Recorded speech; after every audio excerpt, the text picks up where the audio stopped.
ਜਦੋਂ ਪਿਆਰ ਜਨੂਨ ਬਣ ਜਾਵੇ ਤਾਂ ਅੰਜਾਮ ਮੌਤ ਹੁੰਦਾ ਹੈ।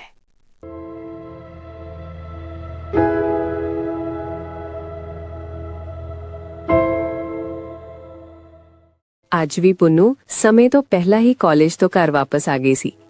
ਘਰ ਆ ਕੇ ਬਿਨਾਂ ਆਪਣੀ ਦਾਦੀ ਅਤੇ ਮੰਮੀ ਪਾਪਾ ਨੂੰ ਮਿਲੇ ਸਿੱਧਾ ਆਪਣੇ ਕਮਰੇ ਵਿੱਚ ਚਲੀ ਗਈ। ਆਮ ਦਿਨਾਂ ਵਿੱਚ ਉਹ ਇਸ ਤਰ੍ਹਾਂ ਨਹੀਂ ਕਰਦੀ ਸੀ।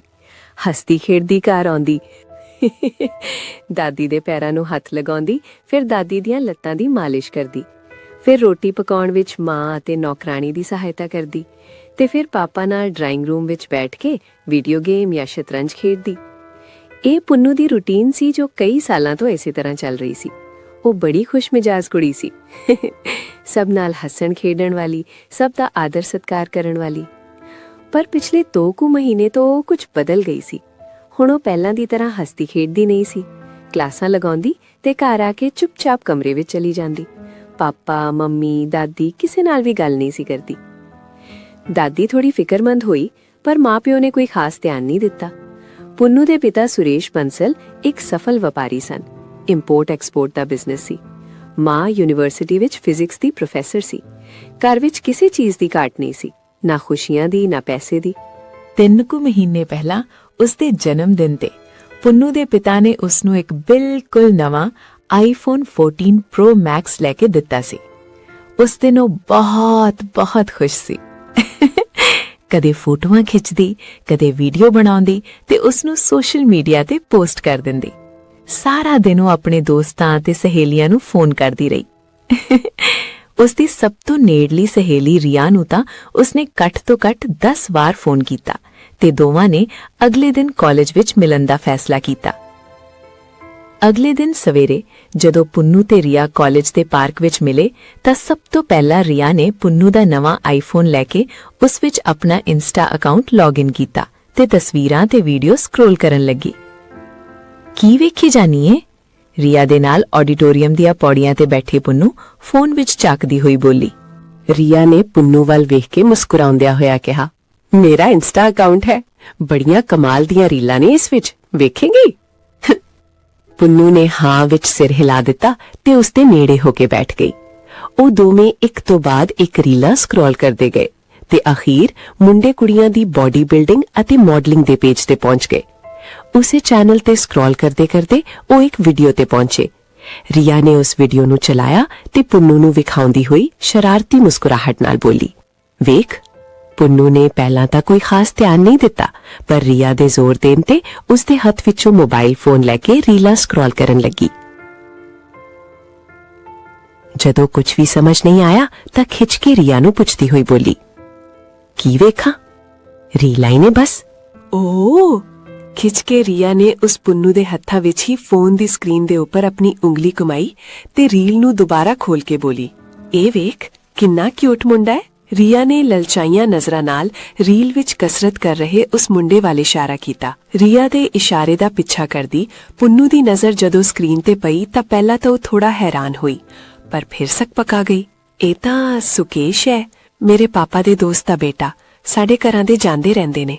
ਆਉਂਦਾ ਹੋਏਗਾ, ਰੀਆ ਨੇ ਜਵਾਬ ਦਿੱਤਾ, ਪਰ ਵੇਖ ਤਾਂ ਸਹੀ ਕਿੰਨਾ ਕਿਊਟ ਹੈ। ਪਹਿਲੀ ਵਾਰ ਪੁੰਨੂ ਨੇ ਸੁਕੇਸ਼ ਦੇ ਸਰੀਰ ਨੂੰ ਧਿਆਨ ਨਾਲ ਵੇਖਿਆ। ਉਸਨੇ ਸ਼ਾਇਦ ਆਪਣੀ ਜ਼ਿੰਦਗੀ ਵਿੱਚ ਪਹਿਲੀ ਵਾਰ ਸੁਕੇਸ਼ ਨੂੰ ਇੱਕ ਲੜਕੀ ਦੀ ਨਜ਼ਰ ਨਾਲ ਵੇਖਿਆ ਸੀ।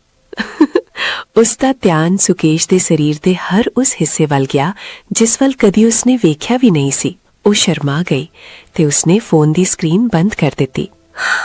ਉਸ ਸ਼ਾਮ ਜਦੋਂ ਪੁੰਨੂ ਘਰ ਵਾਪਸ ਮੁੜੀ ਤਾਂ ਕੁਝ ਬਦਲੀ ਹੋਈ ਸੀ। ਉਸਦੇ ਦਿਮਾਗ ਵਿੱਚ ਕੋਈ ਸੋਚ ਅੜ ਗਈ ਸੀ ਜਿਸ ਨੂੰ ਉਹ ਚਾਹ ਕੇ ਵੀ ਹਟਾ ਨਹੀਂ ਸੀ ਪਾ ਰਹੀ। ਕਮਰੇ ਵਿੱਚ ਬੈੱਡ ਤੇ ਲੇਟੀ ਹੋਈ ਉਹ ਵਾਰ-ਵਾਰ ਇੰਸਟਾ ਤੇ ਰੀਲਾਂ ਚੈੱਕ ਕਰਦੀ ਰਹੀ ਤੇ ਉਸਦਾ ਧਿਆਨ ਵਾਰ-ਵਾਰ ਸੁਕੇਸ਼ ਦੀਆਂ ਰੀਲਾਂ ਵੱਲ ਹੀ ਜਾਂਦਾ ਰਿਹਾ। ਅਗਲੇ ਦਿਨ ਕਲਾਸ ਸ਼ੁਰੂ ਹੋਣ ਤੋਂ ਠੀਕ ਪਹਿਲਾਂ ਜਦੋਂ ਪੁੰਨੂ ਕਮਰੇ ਵਿੱਚ ਪਹੁੰਚੀ ਤਾਂ ਰੀਆ ਉੱਥੇ ਪਹਿਲਾਂ ਹੀ ਮੌਜੂਦ ਸੀ। ਉਹ ਦੋਵੇਂ ਅਕਸਰ ਇੱਕੋ ਬੈਂਚ ਤੇ ਬੈਠਦੇ ਸਨ। ਉਸ ਦਿਨ ਸ਼ਨੀਵਾਰ ਹੋਣ ਕਰਕੇ ਵਿਦਿਆਰਥੀਆਂ ਦੀ ਗਿਣਤੀ ਘੱਟ ਸੀ ਤੇ ਕਲਾਸ ਵੀ ਥੋੜਾ ਲੇਟ ਹੋ ਗਈ ਸੀ। ਪਹਿਲੀ ਲਾਈਨ ਦੇ ਤੀਸਰੇ ਬੈਂਚ ਤੇ ਬੈਠੇ-ਬੈਠੇ ਰੀਆ ਨੇ ਪੁੰਨੂ ਨੂੰ ਸ਼ਰਾਰਤ ਨਾਲ ਮੋਠਾ ਮਾਰਿਆ ਤੇ ਪੁੱਛਿਆ, ਕੱਲ ਆਇਆ ਸੀ ਉਹ ਕਿਊਟ ਮੁੰਡਾ ਸੁਕੇਸ਼ ਤੇਰੇ ਘਰ? ਪਤਾ ਨਹੀਂ, ਮੈਂ ਤਾਂ ਕਮਰੇ ਵਿੱਚ ਸੀ। ਆਇਆ ਵੀ ਹੋਣਾ ਤੇ ਮੈਨੂੰ ਪਤਾ ਨਹੀਂ ਲੱਗਿਆ। ਉੱਪਰੋਂ ਤਾਂ ਪੁੰਨੂ ਰੀਆ ਦੇ ਸਾਹਮਣੇ ਅਣਜਾਣ ਬਣਦੀ ਰਹੀ, ਪਰ ਸੁਕੇਸ਼ ਦੀ ਗੱਲ ਹੋਣ ਤੇ ਉਸਦੇ ਸਰੀਰ ਅਤੇ ਮਨ ਅੰਦਰ ਇੱਕ ਅਜੀਬ ਜਿਹੀ ਖੱਟੀ ਮਿੱਠੀ ਭਾਵਨਾ ਉੱਭਰ ਆਈ। ਉਸੇ ਸ਼ਾਮ ਜਦੋਂ ਪੁੰਨੂ ਆਪਣੇ ਮਾਤਾ-ਪਿਤਾ ਅਤੇ ਦਾਦੀ ਨਾਲ ਚੁੱਪਚਾਪ ਬੈਠੀ ਆਪਣੇ ਫੋਨ ਤੇ ਗੇਮ ਖੇਡ ਰਹੀ ਸੀ ਤਾਂ ਦਰਵਾਜ਼ੇ ਦੀ ਘੰਟੀ ਵੱਜੀ ਤੇ ਸੁਕੇਸ਼ ਆਪਣੇ ਪਿਤਾ ਨਾਲ ਅੰਦਰ ਆ ਗਿਆ। ਪੁੰਨੂ ਤੋਂ ਇਲਾਵਾ ਬਾਕੀ ਸਾਰੇ ਡਾਈਨਿੰਗ ਟੇਬਲ ਤੇ ਬੈਠ ਕੇ ਖਾਂਦੇ ਪੀਂਦੇ ਅਤੇ ਗੱਲਾਂ ਕਰਦੇ ਰਹੇ, ਪਰ ਪੁੰਨੂ ਕਮਰੇ ਦੇ ਦੂਜੇ ਕੋਨੇ ਵਿੱਚ ਬੈਠੀ ਸੁਕੇਸ਼ ਵੱਲ ਅਜੀਬ ਜਿਹੀਆਂ ਨਜ਼ਰਾਂ ਨਾਲ ਤੱਕਦੀ ਰਹੀ। ਉਸਦੇ ਮਨ ਦੀ ਹਾਲਤ ਅਜੀਬ ਹੋ ਗਈ ਸੀ। ਇੱਕ ਪਲ ਉਸਦੇ ਦਿਲ ਵਿੱਚੋਂ ਆਵਾਜ਼ ਆਉਂਦੀ ਕਿ ਸੁਕੇਸ਼ ਉਸਦਾ ਭਰਾ ਹੈ ਤੇ ਉਸ ਵੱਲ ਇਸ ਤਰ੍ਹਾਂ ਵੇਖਣਾ ਗਲਤ ਹੈ। ਉਹ ਝਿਜਕ ਜਾਂਦੀ ਤੇ ਆਪਣੀਆਂ ਨਜ਼ਰਾਂ ਨੀਵੀਆਂ ਕਰ ਲੈਂਦੀ, ਪਰ ਫੇਰ ਉਸ ਤੋਂ ਰਿਹਾ ਨਾ ਜਾਂਦਾ ਤੇ ਉਹ ਦੁਬਾਰਾ ਸੁਕੇਸ਼ ਨੂੰ ਉਹਨਾਂ ਨਜ਼ਰਾਂ ਨਾਲ ਹੀ ਘੂਰਨ ਲੱਗਦੀ। ਉਸੇ ਰਾਤ ਜਦੋਂ ਡਿਨਰ ਤੋਂ ਬਾਅਦ ਸੁਕੇਸ਼ ਦੇ ਪਿਤਾ ਘਰ ਵਾਪਸ ਜਾਣ ਲਈ ਤਿਆਰ ਹੋ ਰਹੇ ਸਨ ਤਾਂ ਸੁਕੇਸ਼ ਬਾਲਕਨੀ ਵਿੱਚ ਖੜਾ ਕਿਸੇ ਨਾਲ ਫੋਨ ਤੇ ਗੱਲ ਕਰ ਰਿਹਾ ਸੀ। ਪੁੰਨੂ ਹਿੰਮਤ ਕਰਕੇ ਉਸ ਕੋਲ ਗਈ ਤੇ ਬੋਲੀ, ਸੁਕੇਸ਼ ਬੜੇ ਦਿਨਾਂ ਬਾਅਦ ਆਇਆ ਹੈ, ਕਿੱਥੇ ਰਿਹਾ ਇੰਨੇ ਦਿਨ? ਸੁਕੇਸ਼ ਨੇ ਬਿਨਾਂ ਫੋਨ ਕੰਨ ਤੋਂ ਹਟਾਏ ਜਲਦੀ ਵਿੱਚ ਕਿਹਾ, ਪਾਪਾ ਨਾਲ ਕੰਮ ਵਿੱਚ ਬਿਜ਼ੀ ਸੀ। ਸੁਕੇਸ਼ ਸੋਚ ਰਿਹਾ ਸੀ ਕਿ ਇੰਨਾ ਕੁ ਸੁਣ ਕੇ ਪੁੰਨੂ ਉੱਥੋਂ ਚਲੀ ਜਾਵੇਗੀ, ਪਰ ਉਹ ਉੱਥੇ ਖੜੀ ਰਹੀ, ਸੁਕੇਸ਼ ਵੱਲ ਤੱਕੀ ਜਾ ਰਹੀ ਸੀ। ਸੁਕੇਸ਼ ਨੇ ਫੋਨ ਕੱਟ ਕੇ ਧਿਆਨ ਨਾਲ ਪੁੰਨੂ ਵੱਲ ਵੇਖਿਆ। ਅੱਜ ਉਸਦੇ ਤਰੀਕੇ ਅਤੇ ਲਹਿਜੇ ਵਿੱਚ ਕੁਝ ਬਦਲਾਅ ਸੀ। ਪੁੰਨੂ ਨੇ ਆਪਣੇ ਵਾਲਾਂ ਦੀ ਲੱਟ ਆਪਣੀ ਉਂਗਲਾਂ ਦੁਆਲੇ ਲਪੇਟਦੇ ਹੋਏ ਕਿਹਾ, ਸੁਕੇਸ਼ ਮੈਂ ਤੈਨੂੰ ਬਹੁਤ ਮਿਸ ਕੀਤਾ, ਮੈਂ ਤੈਨੂੰ ਬਹੁਤ ਪਸੰਦ ਕਰਦੀ ਹਾਂ। ਕਹਿੰਦੇ ਹੋਏ ਪੁੰਨੂ ਨੇ ਸੁਕੇਸ਼ ਦਾ ਹੱਥ ਆਪਣੇ ਹੱਥਾਂ ਵਿੱਚ ਲੈ ਲਿਆ। ਸੁਕੇਸ਼ ਹੈਰਾਨ ਰਹਿ ਗਿਆ। ਉਸਨੇ ਇੱਕ ਝਟਕੇ ਨਾਲ ਆਪਣਾ ਹੱਥ ਛੁਡਾਇਆ ਤੇ ਬਹੁਤ ਗੁੱਸੇ ਵਿੱਚ ਬੋਲਿਆ, ਪਾਗਲ ਹੋ ਗਈ ਹੈ? ਮੈਂ ਹਮੇਸ਼ਾ ਤੈਨੂੰ ਇੱਕ ਦੋਸਤ ਤੇ ਇੱਕ ਭੈਣ ਦੀ ਤਰ੍ਹਾਂ ਦੇਖਿਆ ਹੈ। ਦਿਮਾਗ ਖਰਾਬ ਹੋ ਗਿਆ ਲੱਗਦਾ ਤੇਰਾ।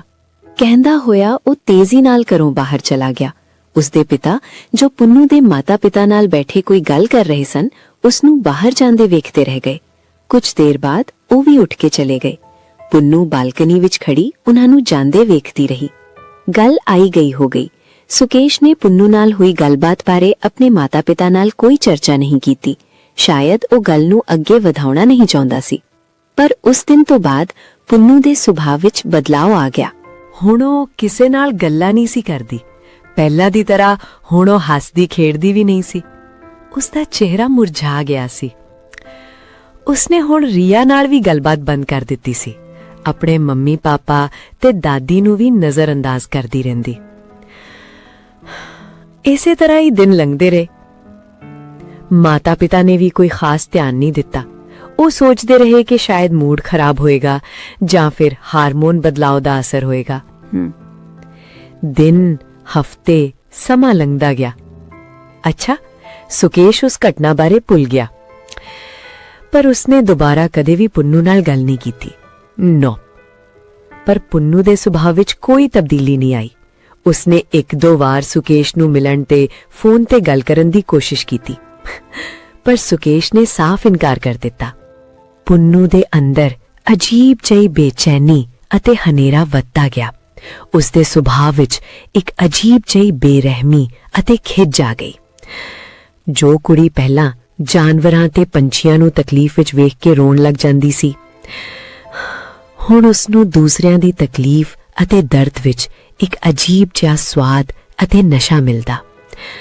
ਉਹ ਆਪਣੇ ਬੈੱਡ ਤੇ ਲੇਟ ਕੇ 에ਅਰਗਨ ਦੇ ਨਾਲ ਛਿਪਕਲੀਆਂ ਤੇ ਨਿਸ਼ਾਨੇ ਲਗਾਉਂਦੀ, ਉੱਡਦੇ ਪੰਛੀਆਂ ਨੂੰ ਮਾਰ ਕੇ ਪਕਾ ਕੇ ਖਾਂਦੀ ਤੇ ਕਈ ਵਾਰ ਆਪਣੇ ਮਾਤਾ-ਪਿਤਾ ਨੂੰ ਵੀ ਚਿਕਨ ਕਹਿ ਕੇ ਪਰੋਸ ਦਿੰਦੀ। ਗੁਆਂਢ ਵਿੱਚ ਉਦੋਂ ਰੌਲਾ ਪੈ ਗਿਆ ਜਦੋਂ ਉਸਨੇ ਸੁਸਾਇਟੀ ਦੇ ਪਾਲਤੂ ਕੁੱਤਿਆਂ ਅਤੇ ਬਿੱਲੀਆਂ ਦੇ ਸਰੀਰ ਨਾਲ ਪਟਾਕੇ ਬਣ ਕੇ ਚਲਾ ਦਿੱਤੇ। ਮਾਤਾ-ਪਿਤਾ ਨੇ ਪਰੇਸ਼ਾਨ ਹੋ ਕੇ ਉਸਨੂੰ ਸਾਈਕੈਟ੍ਰਿਸਟ ਨੂੰ ਵਿਖਾਇਆ, ਪਰ ਕੋਈ ਫਰਕ ਨਹੀਂ ਪਿਆ। ਪੁੰਨੂ ਦੀ ਮਾਨਸਿਕ ਹਾਲਤ ਵੱਧ ਤੋਂ ਬੱਤਰ ਹੁੰਦੀ ਗਈ। ਇੱਕ ਦਿਨ ਗੱਲਾਂ-ਗੱਲਾਂ ਵਿੱਚ ਸੁਕੇਸ਼ ਦੇ ਮਾਤਾ-ਪਿਤਾ ਨੇ ਪੁੰਨੂ ਦੀ ਮਾਨਸਿਕ ਹਾਲਤ ਬਾਰੇ ਘਰ ਵਿੱਚ ਚਰਚਾ ਕੀਤੀ। ਸੁਕੇਸ਼ ਉਦੋਂ ਉਹਨਾਂ ਦੇ ਨਾਲ ਹੀ ਬੈਠਾ ਸੀ। ਉਹ ਚੁੱਪਚਾਪ ਉਦੋਂ ਸੁਣਦਾ ਰਿਹਾ। ਜਦੋਂ ਪਿਤਾ ਨੇ ਕਿਹਾ, ਇੰਨੀ ਚੰਗੀ ਤੇ ਸਿਆਣੀ ਕੁੜੀ, ਪਤਾ ਨਹੀਂ ਕਿਹੜੀ ਚਿੰਤਾ ਨੇ ਖਾ ਲਈ। ਸੁਕੇਸ਼ ਦੀ ਮਾਂ ਨੇ ਅਫਸੋਸ ਵਿੱਚ ਸਿਰ ਝੁਕਾਉਂਦੇ ਹੋਏ ਕਿਹਾ, ਪਤਾ ਨਹੀਂ ਕੀ ਹੋ ਗਿਆ ਉਸਨੂੰ। ਫਿਰ ਸੁਕੇਸ਼ ਨੂੰ ਮੁਖਾਤਿਬ ਹੁੰਦੇ ਹੋਏ ਬੋਲੇ, ਸੁਕੇਸ਼, ਤੂੰ ਹੀ ਗੱਲ ਕਰਕੇ ਵੇਖ ਲਿਆ ਉਸ ਨਾਲ। ਤੇਰੇ ਨਾਲ ਤਾਂ ਉਹ ਸਾਰੀਆਂ ਗੱਲਾਂ ਕਰ ਲੈਂਦੀ ਸੀ। ਸੁਕੇਸ਼ ਕੁਝ ਸੈਕਿੰਡ ਸੋਚਦਾ ਰਿਹਾ ਤੇ ਫਿਰ ਹਾਂ ਵਿੱਚ ਸਿਰ ਹਿਲਾ ਦਿੱਤਾ। ਉਸੇ ਸ਼ਾਮ ਸੁਕੇਸ਼ ਨੇ ਪੁੰਨੂ ਨੂੰ ਮੈਸੇਜ ਕੀਤਾ, ਪੁੰਨੂ ਤੇਰੀ ਤਬੀਅਤ ਠੀਕ ਨਹੀਂ ਹੈ, ਕੱਲ ਐਤਵਾਰ ਹੈ, ਬਾਹਰ ਚਲਦੇ ਆ ਕਿਤੇ, ਤੇਰਾ ਮੂਡ ਵੀ ਠੀਕ ਹੋ ਜਾਏਗਾ। ਰਾਤ ਨੂੰ ਪੁੰਨੂ ਦਾ ਜਵਾਬੀ ਮੈਸੇਜ ਆ ਗਿਆ, ਠੀਕ ਹੈ 11 ਵਜੇ ਮਿਲਦੇ ਆ, ਤੇ ਨਾਲ ਸਮਾਈਲਿੰਗ ਇਮੋਜੀ ਵੀ ਸੀ। ਸੁਕੇਸ਼ ਦੇ ਅੰਦਰ ਕੁਝ ਸੀ ਜੋ ਉਸਨੂੰ ਪੁੰਨੂ ਨਾਲ ਮਿਲਣ ਤੋਂ ਰੋਕ ਰਿਹਾ ਸੀ, ਪਰ ਉਸਨੇ ਦਿਮਾਗ ਵਿੱਚ ਉੱਠਦੇ ਸਾਰੇ ਸਵਾਲਾਂ ਨੂੰ ਦਰਕਿਨਾਰ ਕਰ ਦਿੱਤਾ ਤੇ ਅਗਲੇ ਦਿਨ 11 ਵਜੇ ਰੈਸਟੋਰੈਂਟ ਵਿੱਚ ਪੁੰਨੂ ਨੂੰ ਮਿਲਣ ਚਲਾ ਗਿਆ। ਪਹੁੰਚ ਕੇ ਉਸਨੇ ਵੇਖਿਆ ਕਿ ਪੁੰਨੂ ਪਹਿਲਾਂ ਹੀ ਉੱਥੇ ਬੈਠੀ ਉਸਦਾ ਇੰਤਜ਼ਾਰ ਕਰ ਰਹੀ ਸੀ। ਸੁਕੇਸ਼ ਨੇ ਧਿਆਨ ਨਾਲ ਪੁੰਨੂ ਵੱਲ ਵੇਖਿਆ ਤੇ ਹੈਰਾਨ ਰਹਿ ਗਿਆ। ਪਿਛਲੇ 3 ਮਹੀਨਿਆਂ ਵਿੱਚ ਪੁੰਨੂ ਵਿੱਚ ਆਇਆ ਬਦਲਾਵ ਸਾਫ਼ ਜ਼ਾਹਿਰ ਸੀ। ਜੋ ਕੁੜੀ ਪਹਿਲਾਂ ਮੇਕਅਪ ਨੂੰ ਨਫ਼ਰਤ ਕਰਦੀ ਸੀ, ਹੁਣ ਉਸਦਾ ਚਿਹਰਾ ਮੇਕਅਪ ਨਾਲ ਪੁੱਤਿਆ ਹੋਇਆ ਸੀ। ਸਾਧਾਰਨ ਅਤੇ ਹਲਕੇ ਰੰਗ ਦੇ ਕੱਪੜੇ ਪਸੰਦ ਕਰਨ ਵਾਲੀ ਕੁੜੀ ਬਹੁਤ ਭੜਕੀਲੇ ਤੇ ਛੋਟੇ ਕੱਪੜੇ ਪਹਿਨ ਕੇ ਬੈਠੀ ਸੀ। ਇੱਕ ਵਾਰ ਤਾਂ ਸੁਕੇਸ਼ ਉੱਥੇ ਹੀ ਖੜਾ ਰਹਿ ਗਿਆ। ਉਸਦੇ ਮਨ ਵਿੱਚ ਵਾਪਸ ਮੁੜ ਕੇ ਆਪਣੇ ਘਰ ਜਾਣ ਦੀ ਆਵਾਜ਼ ਆਈ, ਕਿਉਂਕਿ ਇਹ ਪੁੰਨੂ ਪੁਰਾਣੀ ਪੁੰਨੂ ਨਹੀਂ ਸੀ। ਪਰ ਆਪਣੇ ਮਨ ਵਿੱਚ ਉੱਠਦੇ ਸਾਰੇ ਖਿਆਲਾਂ ਨੂੰ ਦਰਕਿਨਾਰ ਕਰਦੇ ਹੋਏ ਸੁਕੇਸ਼ ਮੇਜ਼ ਦੇ ਪਰਲੇ ਪਾਸੇ ਪੁੰਨੂ ਦੇ ਸਾਹਮਣੇ ਦੀ ਕੁਰਸੀ ਤੇ ਜਾ ਬੈਠਾ। ਅਗਲੇ ਕੁਝ ਮਿੰਟਾਂ ਦੇ ਵਿੱਚ ਦੋਹਾਂ ਵਿੱਚ ਹੋਈ ਗੱਲਬਾਤ ਨੇ ਸੁਕੇਸ਼ ਨੂੰ ਹੈਰਾਨ ਅਤੇ ਸ਼ਾਂਤ ਦੋਵੇਂ ਕਰ ਦਿੱਤਾ। ਉਸਦੇ ਮਨ ਵਿੱਚ ਉੱਠਦੇ ਸਾਰੇ ਸ਼ੰਕੇ ਦੂਰ ਹੋ ਗਏ। ਪੁੰਨੂ ਬਿਲਕੁਲ ਸਾਧਾਰਨ ਅਤੇ ਪੁਰਾਣੀ ਤਰੀਕੇ ਨਾਲ ਹੀ ਬੋਲ ਰਹੀ ਸੀ। ਜੇਕਰ ਉਸਦੇ ਕੱਪੜਿਆਂ ਤੇ ਮੇਕਅਪ ਨੂੰ ਛੱਡ ਦਈਏ ਤਾਂ ਗੱਲਬਾਤ ਅਤੇ ਲਹਿਜੇ ਤੋਂ ਉਹ ਪੁਰਾਣੀ ਪੁੰਨੂ ਹੀ ਲੱਗ ਰਹੀ ਸੀ। ਪਰ ਸੁਕੇਸ਼ ਦਾ ਮਨ ਵਾਰ-ਵਾਰ ਉਸਨੂੰ ਉੱਥੋਂ ਉੱਠ ਕੇ ਜਾਣ ਲਈ ਕਹਿ ਰਿਹਾ ਸੀ। ਪੁੰਨੂ ਤੇ ਸੁਕੇਸ਼ ਦੋਵੇਂ ਉੱਥੇ ਬੈਠੇ ਗੱਲਾਂ ਕਰਦੇ ਰਹੇ। ਉਹਨਾਂ ਦਾ ਆਰਡਰ ਕੀਤਾ ਖਾਣਾ ਵੀ ਜਲਦੀ ਹੀ ਆ ਗਿਆ। ਖਾਣਾ ਖਾਂਦੇ ਉਹ ਦੋਵੇਂ ਲਗਾਤਾਰ ਗੱਲਾਂ ਕਰਦੇ ਰਹੇ ਤੇ ਬਚਪਨ ਦੀਆਂ ਪੁਰਾਣੀਆਂ ਖੁਸ਼ਨੁਮਾ ਘਟਨਾਵਾਂ ਨੂੰ ਯਾਦ ਕਰਦੇ ਰਹੇ। ਅਚਾਨਕ ਪੁੰਨੂ ਬਾਥਰੂਮ ਜਾਣ ਦੇ ਬਹਾਨੇ ਨਾਲ ਉੱਠ ਕੇ ਉੱਥੋਂ ਚਲੀ ਗਈ। ਉਸਦੀ ਉਡੀਕ ਕਰਦੇ ਸੁਕੇਸ਼ ਕੋਲਡ ਡਰਿੰਕ ਦੇ ਘੁੱਟ ਭਰਦਾ ਰਿਹਾ ਤੇ ਆਪਣਾ ਮੋਬਾਈਲ ਵੇਖਦਾ ਰਿਹਾ। ਪਰ ਅਚਾਨਕ ਹੀ ਕੁਰਸੀ ਤੋਂ ਡਿੱਗ ਕੇ ਬੇਹੋਸ਼ ਹੋ ਗਿਆ। ਆਲੇ ਦੁਆਲੇ ਦੇ ਲੋਕਾਂ ਨੇ ਜਦੋਂ ਉਸਦੀ ਨਬਜ਼ ਅਤੇ ਦਿਲ ਦੀ ਧੜਕਨ ਚੈੱਕ ਕੀਤੀ ਤਾਂ ਉਹ ਬੰਦ ਹੋ ਚੁੱਕੀ ਸੀ ਤੇ ਸੁਕੇਸ਼ ਦੇ ਮੂੰਹ ਵਿੱਚੋਂ ਚਿੱਟੇ ਰੰਗ ਦੀ ਛੱਗ ਨਿਕਲ ਰਹੀ ਸੀ। ਜਦੋਂ ਸੁਕੇਸ਼ ਦੇ ਮੁਰਦਾ ਸਰੀਰ ਨੂੰ ਐਂਬੂਲੈਂਸ ਵਿੱਚ ਪਾਇਆ ਜਾ ਰਿਹਾ ਸੀ ਤਾਂ ਹੋਟਲ ਤੋਂ ਕੁਝ ਕਦਮਾਂ ਦੀ ਦੂਰੀ ਤੇ ਗਲੀ ਦੇ ਪਰਲੇ ਪਾਸੇ ਖੜੀ ਪੁੰਨੂ ਐਂਬੂਲੈਂਸ ਵੱਲ ਵੇਖ ਕੇ ਮੁਸਕਰਾ ਰਹੀ ਸੀ। ਉਸਨੇ ਆਪਣੇ ਹੱਥ ਵਿੱਚ ਫੜੀ ਹੋਈ ਜ਼ਹਿਰ ਦੀ ਸ਼ੀਸ਼ੀ ਵੱਲ ਵੇਖਿਆ ਤੇ ਉਸ ਨੂੰ ਨੇੜਲੇ ਗਟਰ ਵਿੱਚ ਸੁੱਟ ਦਿੱਤਾ।